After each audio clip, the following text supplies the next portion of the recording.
Hello and welcome to Fantastic Fights, the podcast about a middle-aged man reading adventure game books out loud on the internet. That middle-aged man is me, Hieronymus J. Doom, and this episode we're playing Deathmoor, Book 55 in the long-running fighting fantasy series. We are all business this episode. The end of the year looms large, Christmas is just around the corner. It's been a good year for the podcast and hopefully 2025 will be even better. My thanks as always go to my patrons over at patreon.com/HJDoom. That new game book is coming, I promise. Now the podcast is out of the way, I've got nothing else to do for the rest of 2024 but write. Meanwhile, let's dive straight into the rules of Deathmoor. Deathmoor was written by Robin Waterfield. It was his fourth and final book in the series and his first in 7 years, having previously contributed the surreal but highly enjoyable Phantasms of Fear way back in 1987. Here he's paired with the mighty Russ Nicholson, one of the finest illustrators in the business, so that's a nice treat. The cover art is by series regular Terry Oakes and is a typically painterly effort which shows a monster that looks a bit like Godzilla. If Godzilla had two heads and one of them looked more like a person than a lizard, a person who seems to be understandably furious about being a two-headed monster. I really like the font used for the title. It's kind of a simple sans serif font, but very pleasing to the eye, and there's a bar under the two O's in Deathmoor, and the bottom of the E has been extended, which makes it look a little bit weird and a little bit unsettling. It's a great piece of work, honestly, and the greenish background the artist has used fits in very well with the green of the spine and back cover. In terms of rules, this is as old school as you can get. There's skill, stamina and luck all present and correct, along with the requisite 10 provisions, and not a bonus stat in sight. Deathmoor is so old school that you even get a magic potion to restore skill, stamina or luck, with the luck potion adding 1 to your initial luck as well, and I cannot for the life of me remember exactly how long it's been since we saw the magic potion crop up in a fighting fantasy book, but it has definitely been a while. In terms of other equipment, we've got a sword, leather armour, 20 gold pieces and a single scarlet pearl. That scarlet pearl is very intriguing, and I like that nothing about it is explained in the rules. It's a small thing, but a weird item in your starting equipment is a subtle way to build excitement for the story even while you're doing the business of the rules. This all makes me very happy. I'm not opposed to iterating on the fighting fantasy systems, but I do really like seeing people tackle the basic rules. It's very much the challenge of writing a 3-chord pop song. Also, explaining rules is no one's favourite part of podcasting. I mean, it can be interesting when there's something really clever going on, but honestly, it's nice to be able to dive in quickly to the actual gamebook. On that note, I've rolled up a character who I've decided to call Flen's Cryptogram, because that sounds like a suitably heroic name. Flen's has a skill of 11, a stamina of 18, and a luck of 12. Flen's is an absolute unit. I'm very pleased to have rolled such a buff character for this one. I've decided to take the skill potion, which is very much a calculated risk. The luck potion would be the smart choice, but if there's skill drain in this book, I'll definitely want the chance to sort my skill out. With all that done, let's play Deathmoor. Background. The western stretches of the Black Ocean are notorious for sudden squalls and storms. You pray to Haidana, god of waters, and beseech him to distract his brother Suk, the storm god, or at least to divert him to some other part of the world. Perhaps Haidana hears you, but Suk is a mighty god capable of manifesting his power in many places at once. At any rate, the Black Ocean lives up to its reputation. It takes you 5 days and nights to battle in your solo craft through the storm. At last, the sun sinks in fire under the ocean. In the distance you glimpse the looming cliffs of the Rockwell Islands in the southwest. Only 2 more days to go, then to Arion, if the weather holds. At noon on the 3rd day you find a space in the crowded quays of Arion and make your way up the hill towards the royal palace. The city is as busy as usual, with people going about their daily business, but there is a curious listlessness about their actions. Your fame may gain you entry to the king and queen themselves. If not, the noble council of elders will tell you what is going on, and the reason for the summoning of adventurers to Arion. King John Thane and his sister Eligana, the co-rulers of Arion, are indeed only too glad to hear your arrival. You do not have to wait long before you are summoned to the royal presence. So, their brother and sister, are they married as well? Is this one of those Habsburg situations where we'll be lucky if the line lasts for another couple of generations? I guess we'll find out. "If only you'd arrived yesterday," Queen Eligana exclaims as soon as you're standing before them. "Nor better if you'd never left after your last visit here. When was it? 3 years ago?" "Close to 4, my lady," you reply, and you shudder at the memory of the evil you encountered then. "But what can I do for you now?" "Nothing," the king replies bluntly. "I had to award the quest to another. Time is vital, you see. You weren't here, so I gave it to..." He gulps before continuing. "Fang Zen of Jitar." The king holds up his hand to forestall your protests. I know, he's a nasty piece of work. But even you have to admit that he's pretty good at what he does. And I had to choose the best available. It's my daughter, you see. Over the next 10 minutes, the king stammers out his tale. His daughter, the Princess Royal Telissa, only 15 years of age, but already famed throughout Cool for her beauty and charm, had been kidnapped a few weeks before while out riding with some friends just north of the city. The kidnappers showed they meant business. The limbs of her friends had been hacked from their bodies and left on the ground in the form of a message. Wait. I mean, that's definitely one up from cutting your ransom demand out of newspaper and magazines, although very time-consuming and very messy. John Thane and Eligana of Arion are no fools, however. While seeming to await the kidnapper's message, they secretly sent out carrier pigeons in all directions. One of them found you on Takio. If it weren't for the storm, you'd have been here on time. "No message arrived until 2 days ago," John Thane continues. "I was so anxious, my precious, my Telessa. When it came, there was no simple demand. They, whoever they are, for the message was unsigned." Oh, they're so cunning. They're so cunning, they don't even sign their letters so that you don't know who they are. Clever kidnappers. They want total control forever over the export of gold from the rich mines which Arion controls. Now, this is far from being our only export, but it is certainly a rich source of revenue. I have to send a letter of agreement to the demand, signed with the royal seal, in the hands of a single messenger. The messenger is to travel due west of the city alone until the kidnappers meet him. "How will the kidnappers make themselves known to the messenger?" you ask. "Their message was accompanied by locks of Telissa's hair, crudely shorn with some blunt knife. The hair is unmistakable, like fine spun gold shot through with russet light. They will greet the messenger with more of her hair, or with her head, if the messenger fails to bring my letter or does not travel alone. You stay with the king and queen for some minutes more, offering to help in any way you can. But it is too late. Your rival Fang Zhen has the job." "What did you offer him?" you ask. "The usual fee for such work," the king replies. "Half our kingdom." So that's interesting. Not about the money, clearly, because the gold mine less than half the kingdom, you have to assume. So if he just wants it back, the sensible thing would have been to cough up, but people don't always think clearly when their loved ones are involved. When it is appropriate to do so, you leave the royal presence and wander back into town.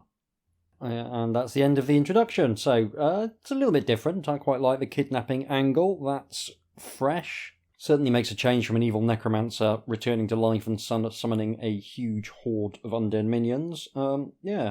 Also suggests that information is going to be as valuable as magic items in this quest, which I always enjoy as well. On to the first section proper. Several hours and several taverns later, you find yourself in the dockland area of the city in a seedy dive called the Barnacled Keel. Talking of barnacled keels, the warts on the barman's face. It seems that however much you drink, the clearer your head becomes. The image of the beautiful young princess being manhandled by ruffians keeps appearing in your mind, and makes you curse your bad luck in failing to reach Arion in time.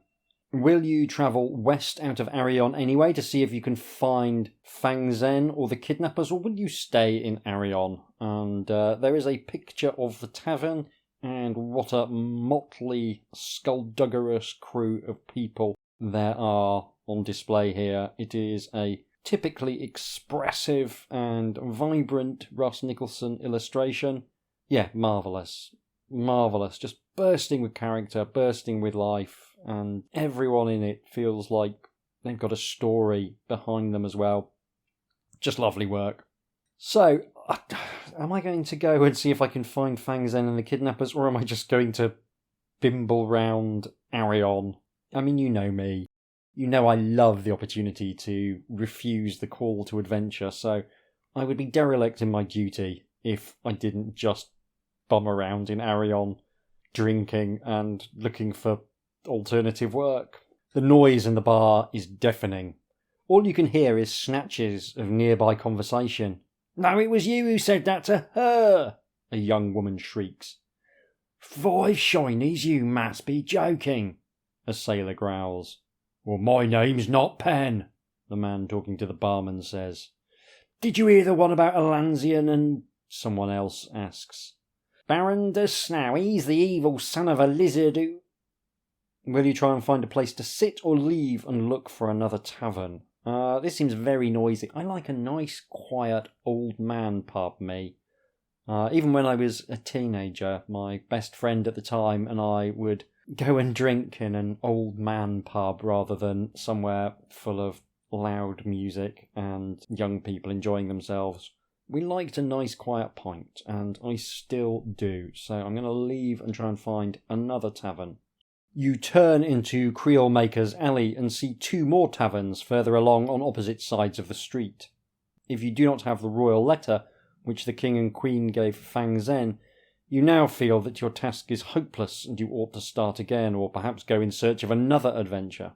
Otherwise, you may as well carry on drinking now that you've started. So, slightly oddly phrased, but that, I believe, is the end of the adventure, technically speaking. So, we have successfully refused the call to adventure, but obviously only for funsies, not for real. We're going to go straight back to the barnacled keel, and this time, once we've fortified ourselves with another drink, we are going to stay in this bar.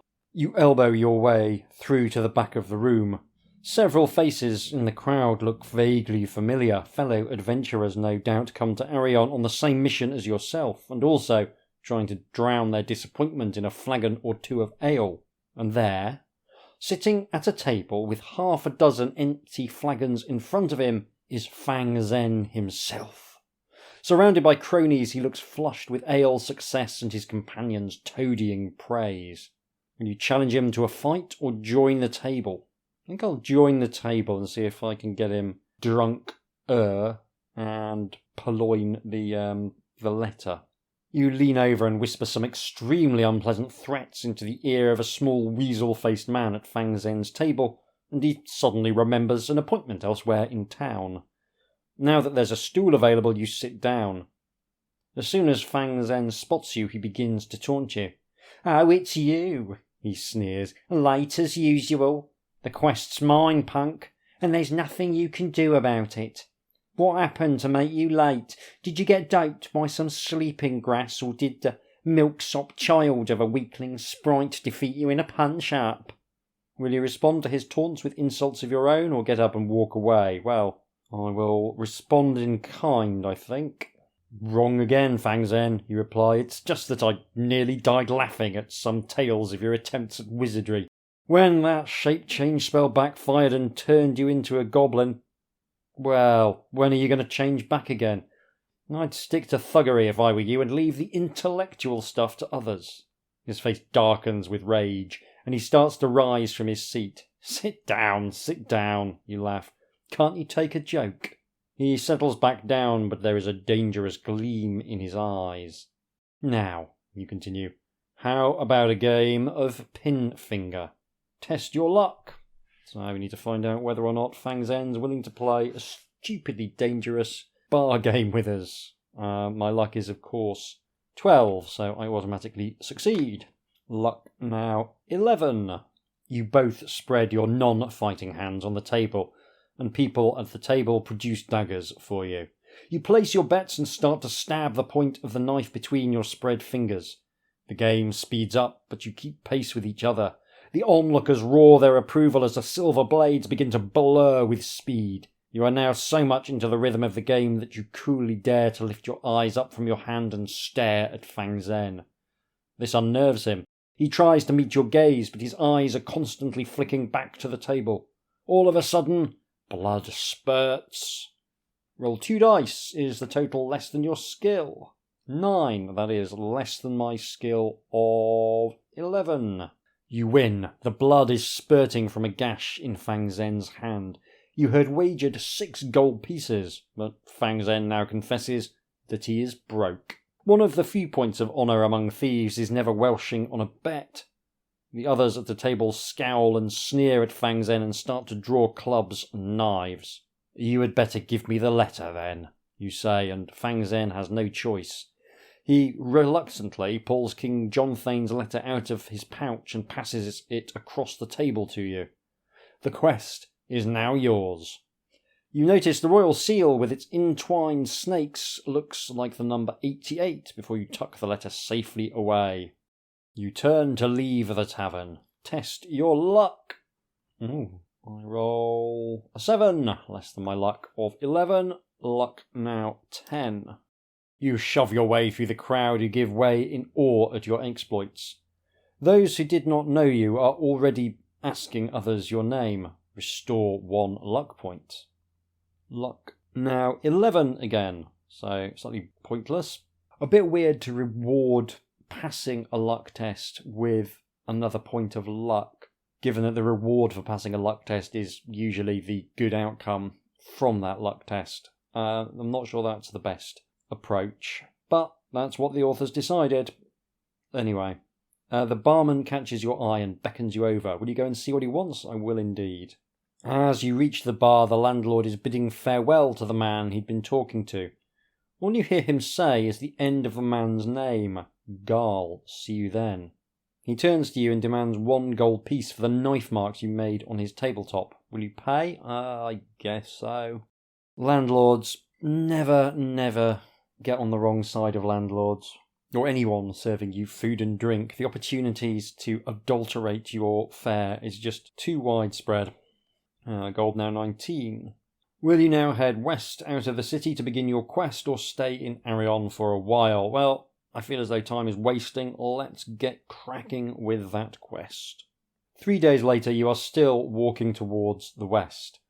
There has been no sign of the kidnappers, though occasionally you have felt yourself being watched. If you have King Jonthane's letter, the royal seal will show you where to go in order to meet the kidnappers. If you have come here without the letter, you have failed. Your action will cause the death of the beautiful and innocent princess, as King Jonthane warned you at the very start. Well, happily we do have the letter, so we will go to section 88, I guess. It turns out you do actually have to mess about in the city before heading off on the quest, so that's nice. A sturdy half-giant steps out from behind some boulders. I am Otis, he says. You have something for me, I believe. A letter. Once he has shown you a lock of the princess's golden hair, you hand over King Jonthane's letter of agreement. As the half-giant reads the letter, his face lights up with dark malice. Good, he declares at last. My brothers and my master Arachnos will be pleased. Have you heard the name Arachnos before? I have not. It all starts to make sense now. Arachnos the Life-Stealer is up to his evil again. Centuries ago, in the far northeastern promontory of Kul, there stood a fair and prosperous trading city called Faleha. Arachnos gradually made himself master of all its revenue. Monetary gain was not his purpose, though. He certainly needed to pay the increasing numbers of his servants and soldiers and minions. He is a creature of chaos. He must sow evil and chaos wherever he goes, and unlike the usual thugs you come across in your adventures, he is intelligent enough to pursue more subtle plans for spreading evil. In that, not wealth, lies his pleasure. Now it looks as though he has set his sights on Arion. He wants to manipulate the trade in gold until he controls enough of Arion to bring King Jonthane to his knees. No doubt his plans will not stop with controlling Northern Cool. He intends to set up an empire of evil. Your thoughts are interrupted because Otis is still speaking to you. Not an ancient necromancer, but still a ne'er-do-well of sorts who is going to try and conquer this little neck of the woods. I like that he's using guile and intimidation rather than the traditional army of zombies. That is a nice change.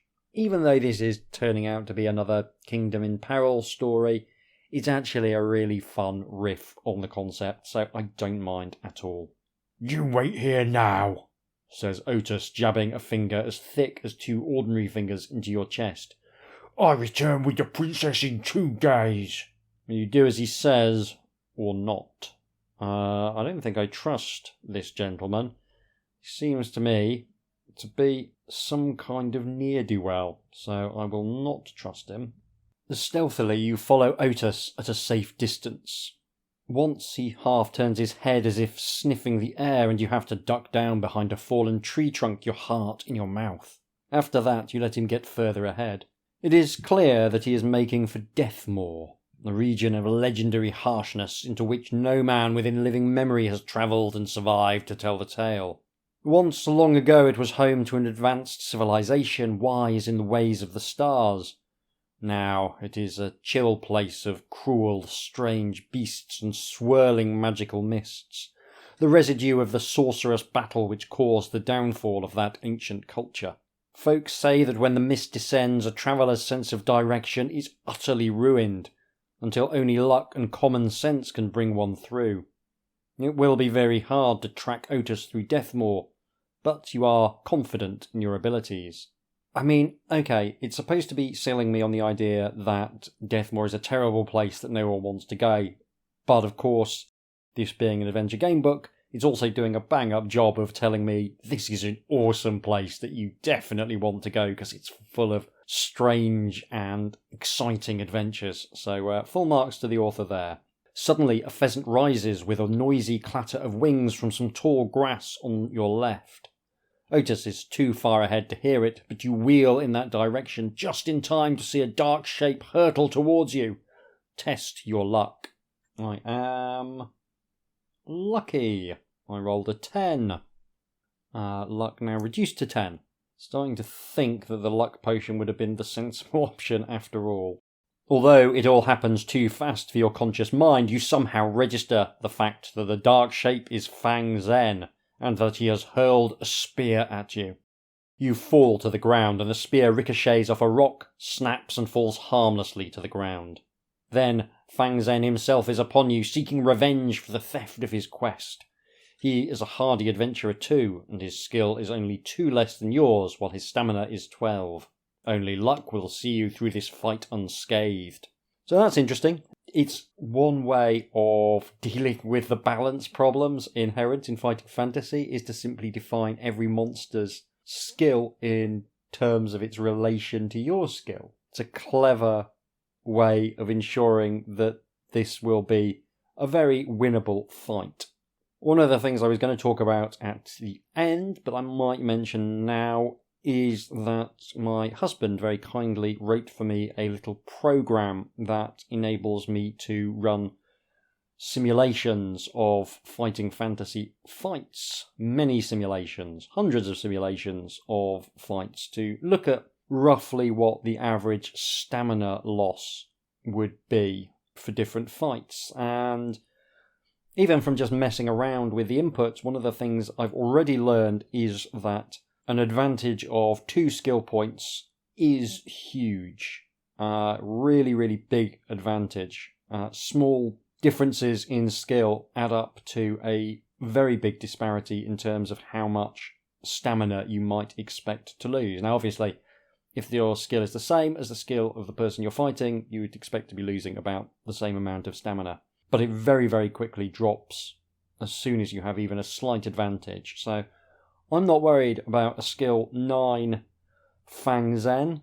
Oh, there is a picture of him, and it is absolutely brilliant. He's lunging towards you out of the frame. He's so full of dynamic energy.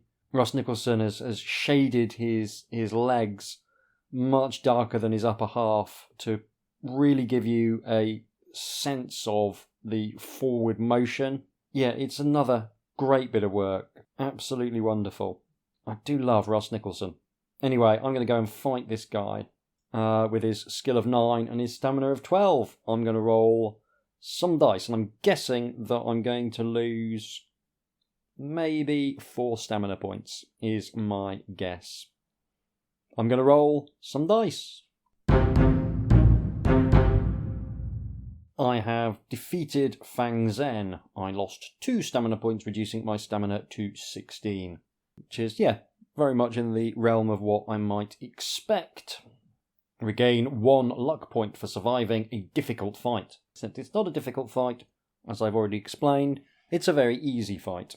Still, the extra luck is appreciated. My luck is now 11. Moreover, you find 4 gold pieces on Fang Zhen's body, together with 3 portions of provisions and a lamp. I think I can only carry a maximum of 10 provisions, so I will eat one of his portions of provisions, a nice Thai red curry, and leave the rest for the wolves. Returning my stamina to 18. 4 gold pieces takes me up to 23 gold. Excellent. And we get a lamp as well. That's a very handy bit of adventuring kit. All of this is small compensation for the fact that by the time you try to pick up Otis's trail again, it has gone cold. It is as if he has vanished into thin air. It's now evening, so you decide to rest for the night. There is a village called Outpost a short way to the north, and the edge of a great forest lies to the south. Will you seek shelter in Outpost, the forest, or will you stay out in the open? I will head for the village, I think. The inhabitants of Outpost lock up early and are deeply suspicious of strangers. Shutters are closed with a bang as you walk down the only street. You get the message. We don't want your kind here. Will you turn around and retrace your steps, or persist in trying to spend the night here? I will persist. I will persist, because the alternative is camping out in the open. I just don't really want to do that. It is difficult to know what to do. The village consists of only half a dozen peasant cottages, and there is no tavern or obvious place to stay. There is a burned-out shell of a cottage that looks uninhabited. If you spend the night there, you may at least avoid these surly villagers. Or you could knock on the door of any inhabited cottages, for instance, the one next door to the fire-damaged one. No, I think I'll bunk up in a fire-damaged cottage. That seems reasonable to me. As you approach the ruined cottage, you can smell that it has been burned down only recently. In fact, when your hand touches the doorpost, it is still slightly warm. Inside, you can see smoke trickling from what was once roof beams. But much worse is the fact that you have also touched something sticky on the doorpost. Even in the dim evening light, you can see that it is blood. Will you cross the threshold of this cottage, or beat a hasty retreat to the other place that caught your eye? On the one hand, this seems like a terrible idea, but on the other hand, I've got to know what's happened in this cottage. I'm exactly the person who presses the button marked "Do Not Press." That is very much my energy. Nothing stirs as you enter the cottage. You glance quickly around, then step across what remains of the single room to look out of the hole in the back wall which served as a window. A charred piece of sackcloth curtain flutters in the breeze. You shiver, although it is not cold. Something evil has taken place here. Suddenly, out of the corner of your eye, you glimpse a faint movement from a rounded shape tucked away in the corner of the room.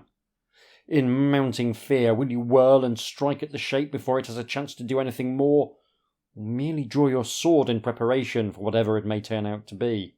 I'll be cautious. I trust to my own ability to fight, so I don't think I need to get the drop on this individual. You point your sword menacingly in the direction of the shape in the corner. Light from the rising moon glints softly on the blade and gives you courage. "Who's there?" you call out softly, but a pathetic whimper is the only response. The unknown is always frightening, and fear is beginning to chill your heart once more. Will you now change your mind and strike at the shape, or persist in a gentler approach? It's doing a bang-up job of making this feel very unnerving, but I will persist in being gentle.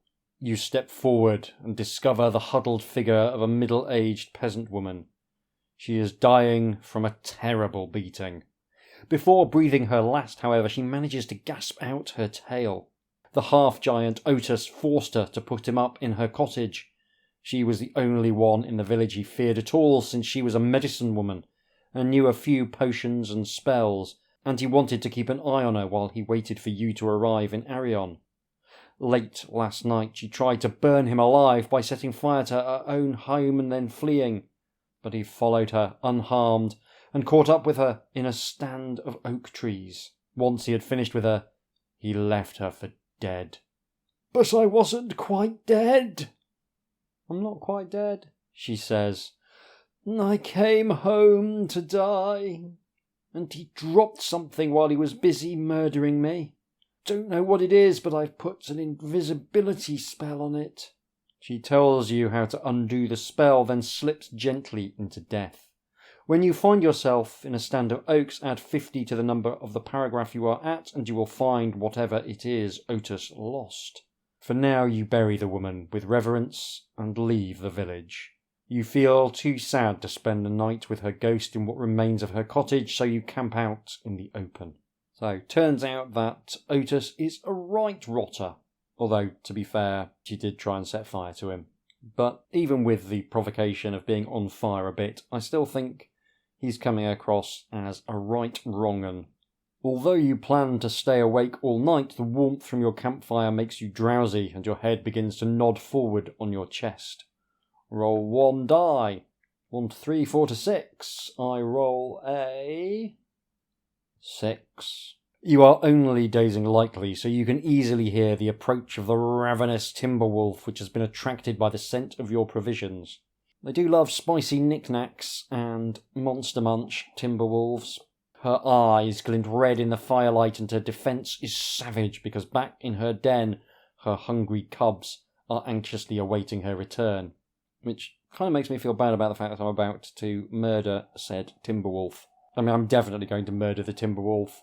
It's got a skill of 6 and a stamina of 8. So, I can't imagine this is going to end well.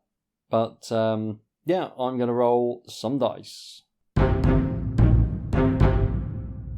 I have defeated the Timberwolf.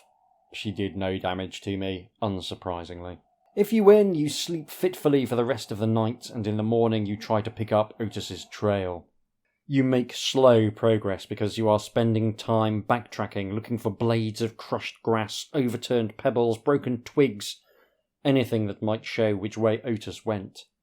By mid-morning you have progressed only a kilometre or 2, and you stop to rest in the shade of a stand of oaks. You decide your best bet will be to enter dread Deathmoor and explore, since that is obviously where Otis was making for. So the stand of oaks, we can add 50, and there's a hidden paragraph. You reverse the invisibility spell just as the wise woman taught you. You find a curious object whose purpose it is hard to guess at. It is about the size of a large key, but it looks like a branding iron since the end is a flat face. On the circular face is inscribed a crescent moon and the number 112. Whatever it is, it feels important. Restore 1 luck point. So my luck now restored to 12. By noon of the following day you have reached the edge of Deathmoor. You are faced with a fast-flowing river to cross. Its surface is covered in scum and rotting fish. You need to find a way across the river. You can follow it upstream to the north or downstream to the south. Let's go upstream. Follow a river far enough downstream and you'll end up at the sea, which is not going to be at all helpful. If you follow it upstream, eventually you'll find the source and you can kind of go round the source. This will, of course, take you towards the source of the river's pollution. I guess it will at that. I didn't think of that. The stench in the afternoon sun is appalling. Short of swimming, which you definitely don't fancy, there's no way to cross the river here. Ahead of you, an unearthly grey cloud streaked with gouts of livid green flame appears between two hills. This is obviously the source of the pollution. Then you come across a series of platforms which resemble stepping stones across the river, except they are bobbing on the surface. Will you make for the grey-green cloud or try to cross the river on the bobbing platforms, or retrace your steps and head downstream? It feels as though heading downstream is the sensible answer, but I'm going to go and have a look at the cloud, because again, I'm very curious. I don't fancy the bobbing platforms.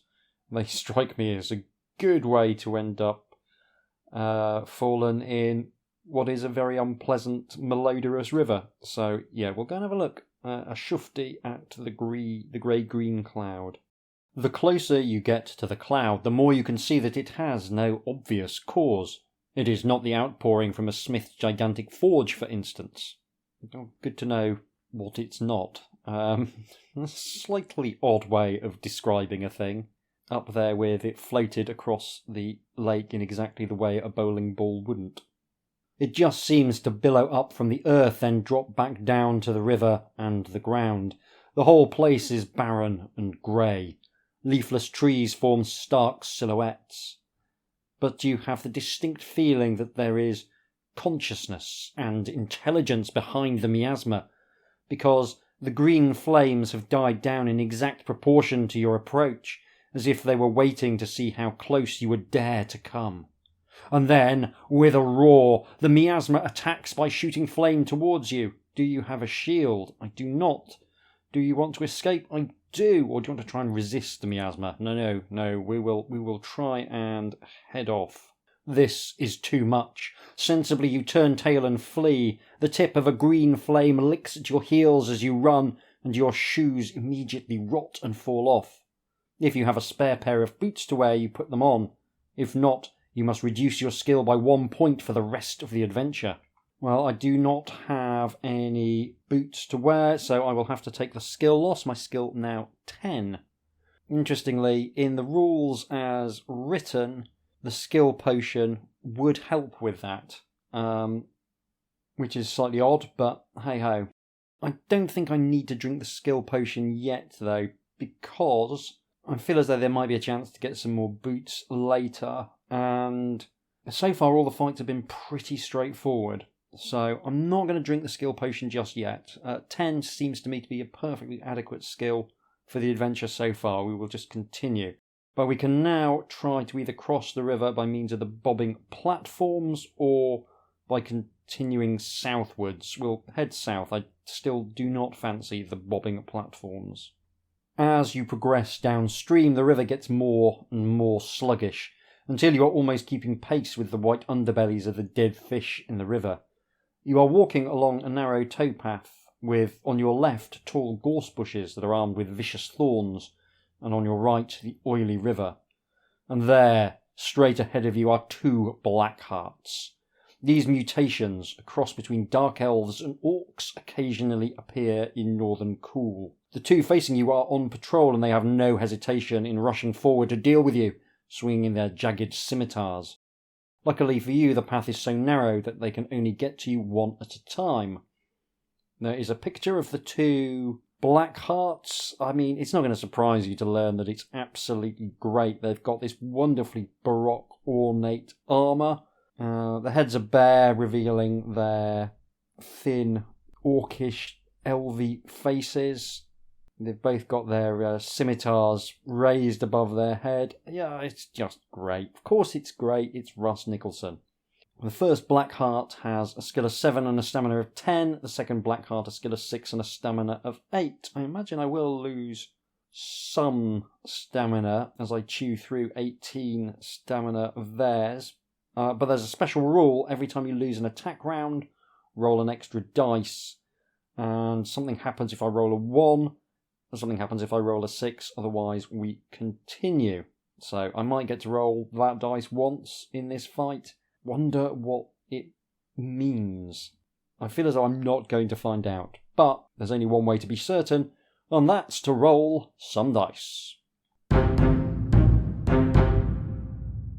Okay, looks like I spoke too soon because I have taken 4 points of damage from the first Black Heart without managing to hit the wretched creature even once. I rolled the dice for the first lost round and got a 5. I rolled the dice for the second lost round and I got a 6. So we are actually going to find out what happens. Shocked and in pain, you stumble into the gorse bushes. Deduct 1 extra stamina point before returning to continue the fight. Okay, so stamina now reduced to 13. And we will continue the fight. More dice rolling, more dice. Okay, I really need to watch my words because the very next round I lose again and this time I roll a 1. It's just the most cursed fight. I've yet to do a single point of damage to the first Blackheart, who has, let's not forget, 3 less skill than I do. I should have drunk that skill potion after all, it turns out. Anyway, I'm guessing I've fallen in the river. That's the obvious thing to happen. You stumble in shock and pain and fall into the river. While you are struggling back up the bank, choking on the foul water, your opponent has no difficulty in finishing you off. Your corpse will join those of the fish in the putrid river. So, yeah, that's an unbelievably strange way to die. I've never seen the like. And maybe I have. Maybe I've done as badly in fights with low-skilled opponents before. It's very hard to remember that sort of thing. Yeah, the adventure is over. I'd normally record for a bit longer, and I will record for a bit longer. I will invoke the Sausagey Finger bookmark rule and continue this fight with Black Hearts to get a little bit more footage. What a stupid way to die. Oh well, I'm going to roll some dice again.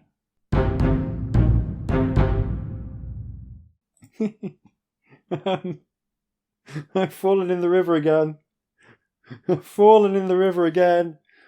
I've reduced the first Black Heart to 4 stamina. And then he knocked me in the river. I'm down to 7 stamina. I'm determined to defeat these 2 Black Hearts. My absolute nemesis, it turns out. Sausagey Fingers go for a second time in about 2 minutes. I'm gonna roll some dice. I've killed the first Black Heart, but the second Black Heart, who has a skill of 6, has just knocked me into the river. I'm down to 5 stamina. This is insane. This is actually insane. I'm going to run out of Sausagey Fingers at this rate. More dice. I have successfully defeated the 2 Black Hearts. I was reduced to 5 stamina points, so having finally concluded that unfathomably challenging fight with 2 proper scrubs, I'm going to eat 3 portions of provisions, so a lovely pork pie, some bear's paw tofu, and a Lancashire hot pot will definitely sort me out. God, astonishing. I absolutely love it when the weird stuff happens in game books. There's no way that this is supposed to be fatal. It's certainly not supposed to be multiply fatal. There's just that little chance that you might end up tipped in the river that I just happened to cross over and over again through some of the worst rolling I've ever seen in my career as a semi-professional gamebook guy. Yeah, it's wonderful. It reminds me of back in the day playing Warhammer, and every once in a while you'd charge into a unit of scrubs with your very best unit and they would do no damage.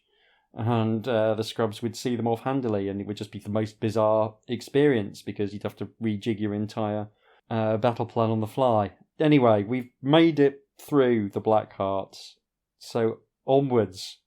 I mean, I'm only going to be recording for another 10 or 15 minutes at the most. I feel as though it would have actually been more sensible to just call it a day there, but I've committed. You quickly search the bodies before tipping them into the river, where they immediately sink out of sight. On one of them you find a medallion with an ornate A on it, showing his allegiance to Arachnos. If you want to take the medallion, decide whether to wear it around your neck or beneath your clothing, or whether to stow it among your possessions. I will wear it beneath my clothing. That's a really interesting decision to make. I want to be able to pretend to be a follower of Arachnos, but at the same time I don't want to be advertising that I might be a follower of Arachnos, and that seems to me to be the sensible middle ground between the two. On the other Black Heart, you find a map which marks the Black Heart's encampment. The map does not make it clear whether there are any more or even many more Black Hearts back at the camp.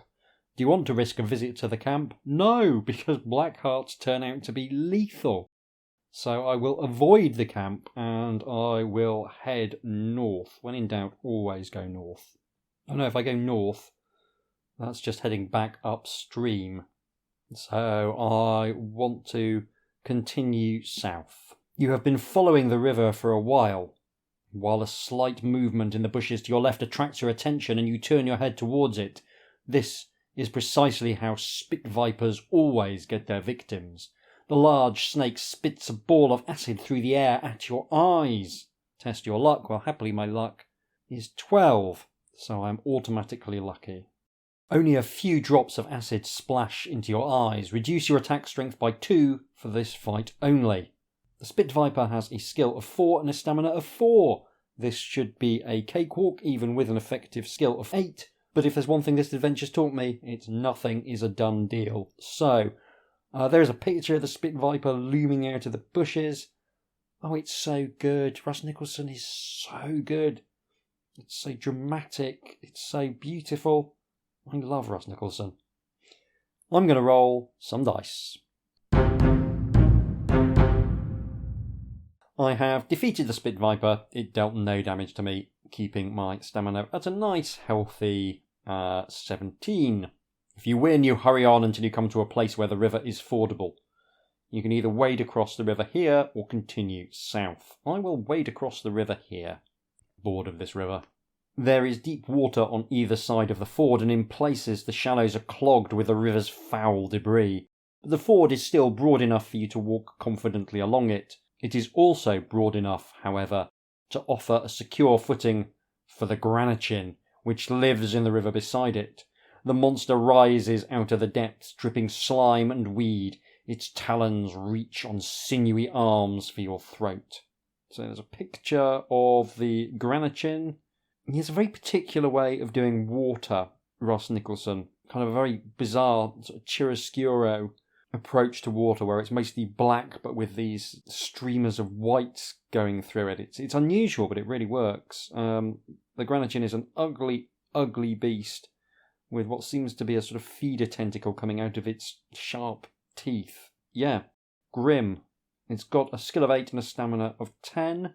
You can throw a throwing knife at it if you've got one, which I don't. So, for the umpteenth time this episode, I'm going to roll some dice. Much more the expected outcome. I lost 2 points of stamina in that fight, reducing me to 15. I have 1. If you win, you make it safely the rest of the way to the western bank. The shadows are lengthening as you trudge up a ridge and look down onto another valley below. Will you camp until morning or press on through the night? I will camp until morning. During the evening the mists come down and you spend a chilly, restless night huddled under a low bank at the western foot of the ridge, before continuing on your way in the mid-morning after the sun has broken through and dispersed the cloud. Will you go north, south or west? I want to try and put as much distance between me and this river as possible, so I'm going to head straight west. The mist descends again, but you are walking up a slope, so you carry on, hoping that at the top you will break through into sunshine. Anyway, if you carry on climbing in as straight a line as possible, you can't go wrong, can you? The slope isn't particularly steep, but a terrible weariness overcomes you, and you feel as though you want to sleep. Test your luck. A lot of luck tests in this, but it's also very generous with handing out luck points, so it's all good. I roll a 3, well below my luck of 11, my luck now 10. It's going to be really interesting going through this afterwards and finding out what happens with all the failed luck tests. When you wake up, you are still walking. Although your mind recalls nothing, your muscles know that you have been sleepwalking for hours. You are lucky to be suffering nothing worse than exhaustion. Deduct 2 stamina points. Stamina now 13. Still, at least the mist has dispersed now. But where are you? You are walking through a valley. Bleak hills rise to either side. You have a strong sense that you have been here before, or maybe that's just that one piece of moorland looks much like another. The sun on your right is climbing in the sky, but it cannot dispel the fear in your hearts as to what may lie ahead. Will you carry on or turn around? I will carry on. So I have got turned around because I was heading west. So the sun should be behind me, not to my right. But yeah, I'm still going to carry on. You begin to see skeletons, complete or in fragments, littering the slopes on either side. Most of them are animal skeletons, but some are clearly human or humanoid.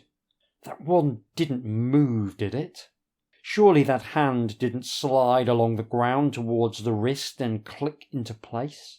Will you make a run for the ruined farmhouse you can see at the end of the valley, or stand and face the rattling horde of human skeletons you now see gathering round you? There's a picture. It's great. It's got beautiful valley in the background, skeletons in the foreground, and a ruined house as well. I'm going to run for the ruined house. So there's an error in the text here because it begins, if the total rolled is less than or equal to your current stamina score, you make it safely to the ruined farmhouse. Only problem is it doesn't tell you how many dice to roll. So I'm going to say that it's probably 4 dice. That's usually what you test your stamina on, because it can go up to 24. So I will roll 4 dice and see if that's less than my stamina. It is. I roll a total of 12. If the total was greater than my stamina, we'd be torn apart by skeletons in the open. As it is, we get to fight a bunch of skeletons one at a time. I think we've done enough fighting and whatnot for one session. I'm not going to run this particular combat. The skeletons are fairly easy, but there are a lot of them. There's 4. I think we will pause the recording there. First impressions, very much that this is a proper old school fighting fantasy book, and honestly none the worse for that. The fights all seem pretty easy. There's a lot of luck tests, which I actually appreciate, because I think luck is, if anything, an underused mechanic in some of the later books. Obviously, my opinions may well change when I go through it with a fine-tooth comb and finish this run, but I will be back for you to let you know whether my opinions changed in just a few seconds with some closing remarks. Tatty bye. I know some people like to hear how my adventure ended, so on this occasion I carried on with the run I was on until I came to a definite end at the hands of a forgotten tribe who captured me and found the medallion I was wearing. Not being fans of the servants of Arachnos, they promptly executed me, which honestly seems fair enough. It's a bit like wearing a Chelsea shirt to go into a pub in Leeds. Although these days that's less an incitement to violence than a cruel reminder of happier days. So ends the life of Flen's cryptogram. Of course, in actuality, Flen's adventure ended much earlier at the hands of a very unpleasant river. And that has to be my favourite death ever in the whole history of the podcast. It's a great illustration as to why I keep coming back to game books. Even after all these episodes, I can still be surprised and delighted and annoyed by the wanton stupidity of the universe as expressed through 400 paragraphs and a few 6-sided dice. Before we get into the meat of the discussion, I should also correct an error. At the start, I said that the Scarlet Pearl we get in our equipment is of unknown provenance, but it is actually referenced in the text right at the start, which gives you some background about your character being on their holidays and engaging in a spot of pearl diving. Serves me right for not paying attention. The Scarlet Pearl, in terms of the book, only serves to attract the attention of a couple of fish persons who consider you to have nicked their shiny pearl, which is also fair enough, honestly. Unfortunately, there's no option to just give it back, so if you happen across the fish persons, you will have to murder them, which will leave you with a faintly useless object and 2 dead fish Interpol agents on your conscience. With these bits of business out of the way, what did I make of Deathmoor? It's a weird one. There's a lot to like and a lot to poke holes in, often at the same time. In many ways, it's a real throwback to an earlier time in fighting fantasy, which is both a good and a bad thing. On the one hand, I very much like that it doesn't feel the need to overburden the book with additional systems, and there's lots of fun moments throughout the run. On the other hand, it has something of a first draft feel, and the geography of Deathmoor doesn't always make complete sense. I think my analogy of the 3-chord pop song turned out to be a good one. For all my clever design, there's the bit of me that loves the Ramones and Motorhead, that's never happier than when I'm playing some absolutely basic fantasy gaming nonsense, and Deathmoor is definitely absolutely basic fantasy gaming nonsense. Now, there's nothing wrong with that, just as there's nothing wrong with the 3-chord song, but you need to absolutely nail it if you want to linger in the mind compared to more adventurous compositions. This was a book that really needed to stick the landing, and it arguably comes up a bit short. I don't think it's a bad book by any stretch, but there's a few things that let it down, and I don't think it's one I'm going to be looking back on particularly regularly when I'm comparing game books in the future. Perhaps the most notable issue is the finale, which feels very undercooked compared even to the rest of the story. Deathmoor uses the very common 3-act structure, with the first part taking place in Arion, the second part being the titular Deathmoor itself, and the final part being Arachnos' lair. There's actually quite a bit more to do in Arion than I discovered on my playthrough. There's a genuinely great mansion bit owned by a local ne'er-do-well that provides an optional digression that's occasionally deadly but provides some useful information for later. Deathmoor itself has half a dozen set-piece locations with smaller encounters linking them together in a pleasing fashion. The final lair, however, is very underwhelming, essentially a corridor with a few doors hanging off it before a fairly entertaining reunion with the half-giant Otus and his 2 siblings, and then an astonishingly brief final confrontation with Arachnos, who doesn't even get the chance to grandstand. You just rock up to his Hall of Mirrors, and you either know the right one to shoot with an arrow, or you don't. If you do, then you get sent straight to the final paragraph. It's all done in 2 sections and about 5 sentences. It's very much a damp squib that feels like the author simply ran up against the 400 paragraph limit and decided that he wasn't going to edit anything that he'd written or ask if he could go a few paragraphs over the usual limit to make the book come to a satisfying conclusion. Nope. As soon as he hit 400, he put the word processor down and sent the manuscript off. Adding to this vibe, there are a handful of mistakes in the book and one completely mystifying inclusion. There's an inscrutable code sheet, which is very difficult to find, gets an entire full-page illustration, and as far as I can tell, doesn't really do anything. There are 2 doors with designs on them that seem as though they might be supposed to relate to it, but I cannot for the life of me work out how, and besides, it's a lot of work to get the clue to get you past a 50-50 decision. I've looked online and I can't find any explanation anywhere for it. If someone knows, please drop me a line, because as it stands, it seems like the author put in when they were writing the early bit of the game book and then just forgot about. In some ways that's a relief, because the code sheet is a 1 in 6 chance to find in an optional area, and if it was genuinely necessary, that would qualify as quite a cruel and unusual inclusion. It's commonplace for me to complain about mini-dungeons at the end of adventures being disappointing, so perhaps it's not too surprising that this has happened again. I will say the actual incidental encounters in the mini-dungeon aren't too bad. Across the whole book there's a good amount of imagination on display, and once you get into the various tunnels, some evocative stuff is kicking around. It's more that you're very aware that you've gone from an expansive place into a corridor, and the previously interesting decisions have suddenly been narrowed down to whether you want to go left or right. I think part of the issue is that your only goal here is to find the final boss. There's a few roadblocks in the way of getting to the final lair, which means that it doesn't feel like there's any huge incentive to explore once you get there. I think the best final areas give you some kind of explicit sub-goal that gives you that push to actually explore. It's also a very abstract space. The mini-dungeon has you floating down a tunnel and then floating to either side to look at the things that are available. It's just not presenting you with anything you can easily get your head around. It also finishes with a riddle that is so ridiculous as to be kind of funny. You've just stabbed Otis to death, and with his last words, uttered under magical compulsion, he decides to set you a logic puzzle about how old he is. It sticks out like a sore thumb, especially given that he's supposed to be a brutish, half-giant thug, and not, for example, the crossword compiler for a broadsheet newspaper. Although, if you gave me the opportunity to stab the crossword compiler for a broadsheet newspaper, I would probably take it. It's got to be the strangest form of revenge I've ever seen.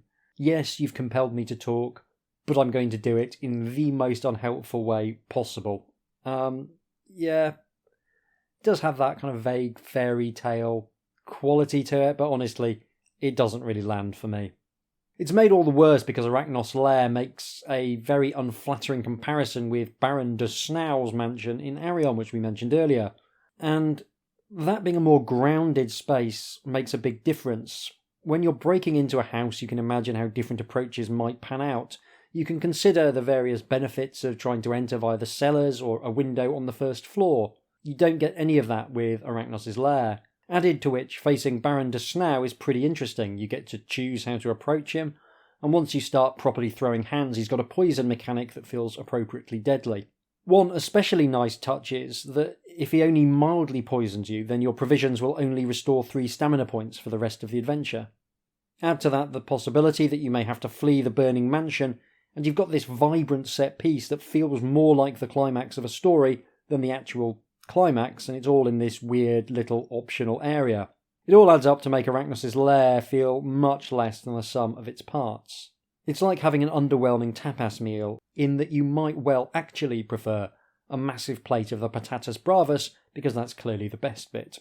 If we're complaining about things, I guess we do also need to talk about the difficulty, and that is sort of all over the place. For once, it's not down to needing to collect enough random knickknacks to start a car boot sale. There's 3 absolutely necessary items, the first being the King's Letter, which we found in the recorded playthrough. Arion also has a second mandatory item, the Truth Stone, which is rather more tricky to winkle out. It's only supposed to be used at the end of the game, but if you do the bonus mansion, it'll tip you off that you can find the item in Arion, which is a really nice touch. The third required item is the very fashionable A medallion, which is used in Arachnos' lair. There's a couple of places you can grab this one, which makes it fairly easy to get hold of. Those are mandatory, but if you want to go in the front door of Arachnos' lair, you'll also need a trio of key items, one of which we found after pausing in the medicine woman's burned house. Of the remaining 2, there's one that's quite easy to get hold of once you find the tribe of people who are looking after it, and the third is a bit of a swine, honestly, since it involves blundering around a swamp in a way that resembles a maze, but without triggering my deep-seated dislike of mazes. Thankfully, there's ways to make getting that easier, but it's still very much the hardest one to find. These keys aren't strictly required, though. Arachnos has apparently forgotten to lock the back door, so you can sneak in that way if you've not got the full set of keys. In this case, the back door is a flooded cellar in a wraith-haunted ruined city, so perhaps he can be forgiven for his security lapse. The secret entrance is also really tricky to find, but I do like the fact that it's there as a backup if you miss one of the keys. I love that kind of design. I felt very pleased with myself when I found it. So there's one tricky item and one tricky key, which makes it tough but by no means unreasonable. The real problem with the difficulty comes from the profusion of instant deaths littered through the narrative. Getting the letter you need to leave Arion is locked behind a luck test. It's the first luck test you make, so you'll never have a better chance, but it's still a bit rubbish. We saw the instant death hidden in the Blackheart fight. I've already mentioned that Baron de Snau can fatally poison you, but there's also around 30 instant death paragraphs in the book, and that doesn't include things like Baron de Snau's poison. Some of these are fairly well telegraphed, but some of them, like deciding which head to cut off when you fight the two-headed monster from the cover, are pure random guesswork. I'm not averse to instant deaths. My current book has a whole bunch of them, but I think Deathmoor is pushing it. There's also a few bits that feel like the author isn't quite playing fair with the rules of reality. If you play Pinfinger with Fang Zhen, you get the letter, but if you beat the stuffing out of him, it transpires that he doesn't have the letter on him. And that sort of means the letter is teleporting about the place. And there's also a few places where it feels like you, the player, are teleporting across the map as well. These are all things that damage immersion and make it harder to conceptualise the gamebook space, and I think they add to the difficulty. If you go for beating up Fang Zhen the first time you encounter him, you'd be forgiven for thinking that you've got to look elsewhere for that vital letter. Added to this, there are a lot of fights. Only a few of them are truly challenging, but there's still always the slow drip of stamina loss if you've rolled a character in the average range. You still probably shouldn't die if your skill is 10 or higher, but there's still always a chance, as my playthrough showed. They crop up with such regularity that the fights start to feel a bit monotonous, and I think cutting some of them out in favour of some NPC encounters or different minigames would have been a good plan. There's no one thing making it feel difficult, it's more that the challenge feels very uneven. And with books like Death Trap Dungeon, they're hard, but you know that going in, and it's very much part of the appeal. Here, it often seems to be giving with one hand, like when it showers you with bonus luck points, and taking with the other when it just suddenly decides to kill you apropos of nothing. And it's like one of those friends who's great fun at parties until they've had one too many drinks and then they suddenly turn into a raging psychopath. I think my final big complaint is that I'm absolutely done with buying things from a big list at a market stall. I'm very weary of looking at prices for rope, lanterns and bits of chalk and trying to work out which is going to be useful. The temptation is always to spend all your money, but then you worry that you're going to need some later, which of course you absolutely do here. It's something that occasionally works, but only if you can find a fresh spin on it. I thought Spellbreaker did a fantastic job there of refreshing the tired old going to market trope. This, on the other hand, is very much what you get when your mum tells you that there's perfectly good adventuring supplies at home. It's a bargain basement list of stuff that doesn't really spark intrigue or joy. With all that said, I think there's actually a lot to like in Deathmoor as well. It's often seen as a regressive entry in the series, which it sort of is, but at the same time, if you look past the rough edges, there's plenty of good stuff in there as well. Although there's lots of fights, the monsters are mostly bespoke, which always makes them feel a bit fresher than just a bunch of orcs. And even the orcs here feel nicely embedded into their environment. And the author takes advantage of using monsters as a form of environmental storytelling, which is something I always appreciate. There's also some lovely little combat rules added to make them more interesting. Although, again, I think it would have benefited from having more unique combat rules as well. The various weird monsters also give Russ Nicholson plenty to get his teeth into. Even by his high standards, I think the art in this book is great, and I think that's partly down to Robin Waterfield providing lots of evocative material for him to work with. Waterfield's descriptions are brief, but give more than enough for the artist to go to town on the strange beasts, which he does with quintessential Russ Nicholson aplomb. I also like Deathmoor itself. I'm a sucker for spaces that are a mixture of the familiar and the surreal, and Waterfield does a decent job of balancing the sort of encounters which make sense with the sort of encounters that feel appropriately weird for this magic-haunted space. Weird stuff can be hard to get your head round if that's all there is. It becomes a sort of surrealist white noise that becomes strangely bland because there's nothing to measure it against. I think the best weird stuff always involves something almost recognisable. There's a bunch of strange magical entities stalking the Deathmoor, some dangerous, some friendly, but there's also some classic wilderness stuff in there as well. a hungry wolf, getting lost in a mystery swamp, crossing a river, finding a tribal village. And that all serves to anchor the action in something that feels familiar, and that makes the odder stuff stand out more and gives it the space it needs to breathe. It's a decent sized space to explore as well, and it takes several run-throughs to feel like you've seen everything and found all the different routes through it. It's generally gently pushing you in the right direction in the background, but there's scope for having a few different adventures in the wilderness, and that's nice to see. There's a good middle ground here between the long corridor approach, which is obviously tedious, and the approach where you must map every last inch, which I personally find equally frustrating. I think Deathmoor sits very nicely in the sweet spot, which makes up for Arion feeling a bit adventuring city by numbers, and Arachnos' lair feeling like it's been written in a hurry by someone whose energy for the project is flagging. Also, Deathmoor doesn't have a Super Mario Bros. Reference, which Arion definitely does. You can meet a pair of vagabonds whose name are Mario and Luigi backwards. They claim to be plumbers, and the encounter comes complete with Russ Nicholson artwork to really hammer the point home. I'm as much of a Mario fan as the next Nintendo nerd, but I'm not much of a fan of random pop culture references at the best of times. It's one thing to do an homage to Frankenstein or Dracula in a horror-influenced gamebook, I've no problem with that. Here, though, it seems to be thrown in for the sake of it. There are some mushrooms you can eat in Deathmoor, which could be a Mario reference, but that's also something that rocks up regularly in fantasy gaming. Play enough D&D and you will be eating plenty of random mushrooms. You are trying to rescue a princess, which makes a Mario reference at least faintly relevant, but honestly, if you're going to do this sort of thing, I think you should go all in on it.